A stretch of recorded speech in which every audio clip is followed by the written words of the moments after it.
美国 FBI 50多年都没能破获的悬案，成就了世界上第一个劫机成功的男人 D.B. Cooper。1971年 ，Cooper 单枪匹马，带着一包疑似炸弹和一张纸条，就劫持了一架波音727。他不但拿到了20万美元的赎金，还成功跳伞逃脱。至今，如果他还活着，仍逍遥法外，下落不明。有意思的是，这个化名 Cooper 的男人与电影《危机航线》中的劫机犯 Michael 撞脸了。或许这就是从来没演过反派的屈楚萧第一次选择挑战这个角色的原因。不同的是，屈楚萧饰演的劫匪头目 Michael 要比真实案件中的 Cooper 狠戾暴躁的多。当然，犯罪可谈不上什么致敬，只是在万米高空，劫机犯们想要脱身，唯一的方式就是跳伞，这和50年前没有区别，所以降落伞成为了全片最关键的道具。请问您包里都装了些什么？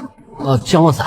正是 Cooper 劫机案促使全世界的机场逐步健全了保安制度和安检流程。每一条你觉得复杂或不能理解的航空规则背后，都是真实案件中总结出的经验教训。至今还有一些客机的舱门上装有防止不法分子在空中打开舱门的安全装置，叫做库珀叶片。这个时代想要一个人劫机早已不可能，劫匪必须团伙作案，先由一个人伪装乘客，将降落伞顺利托运到行李舱，再由伪装成空姐的同伙到行李舱取出降落伞包以备逃脱。这位女劫匪可不简单，除了要扮演空姐取伞包，还要同时把拆伞的手枪配件完成组装，而这些配件能上飞机，务必有地勤内应，就连机场的行李货品运输员中都有劫匪买通的自己人。接着在送餐环节，还要把组装好的枪派发给同伙们，紧跟着就要上演一场狼人杀大戏了。先是2只狼互咬，假装头等舱醉酒闹事，再由狼王出来劝架，目的是引神出场，当空警前来制止，狼队就可以爆刀了。持枪劫匪控制客舱的同一时间，驾驶舱内内鬼副机长也得手了。整个劫机过程有数名狼队成员参与，登上飞机的就有12人之多，且计划缜密，配合娴熟。好人一方想赢确实不容易，千钧一发之际，就要看隐藏在平民中的神如何发挥了。刘德华饰演的高浩军是一位国际安保专家，直打高端局的高浩军第一时间抓住了狼队的命脉降落伞，他悄悄藏起了劫匪的降落伞包。当劫匪控制了他的妻女时，他谈判的筹码就是这些恶徒唯一的退路。我告诉你，降落伞在哪。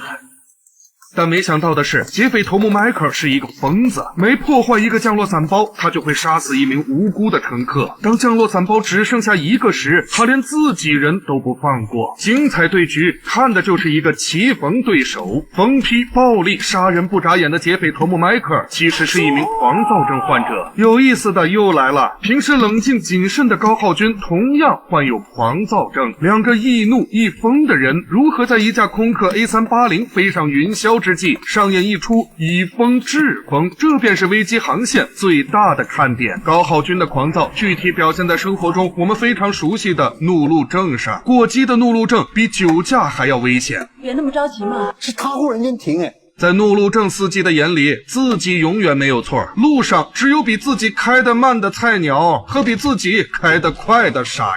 就算一个男人帅得和刘德华一样，控制不好情绪，一样会毁了自己的家庭和亲人的一生。我什么也搞不定。妻子和女儿不是没有给过他机会，但他却因为打架斗殴错过了女儿的生日。由此，无论高浩军如何改过自新，悔不当初，已慢慢长大的女儿都不会原谅他犯过的错误了。妈妈是什么味道？洋甘菊。你总是用同一个牌子的洗液。那爸爸呢？我不记得了。为了弥补家庭的过失，也为了履行工作的职责，高浩军必须踏上这趟危机重重的航线。他不仅要1v12上演极限反杀，还要保护好妻女，完成一个男人一个父亲的救赎。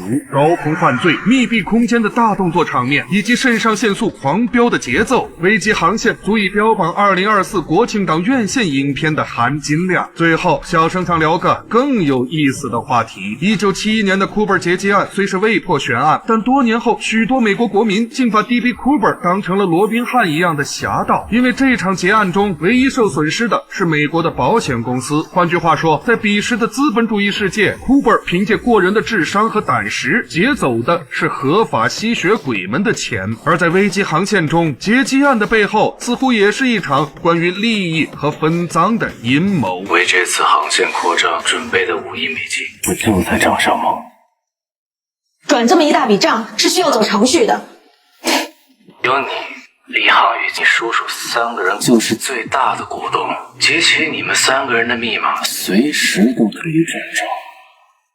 最大的区别不是真实案件与虚构故事，是库珀当年没有伤害任何一个人质，而以麦克为首的劫匪团伙却肆意妄为，滥杀无辜。小生必须要说一句，此时此刻我们这里可不是1971年的波特兰和西雅图，我们也不需要什么侠盗。中华领空之上，任恶徒再凶残、再狡猾、再高智商，哪怕搅得起风云，也上不了青天。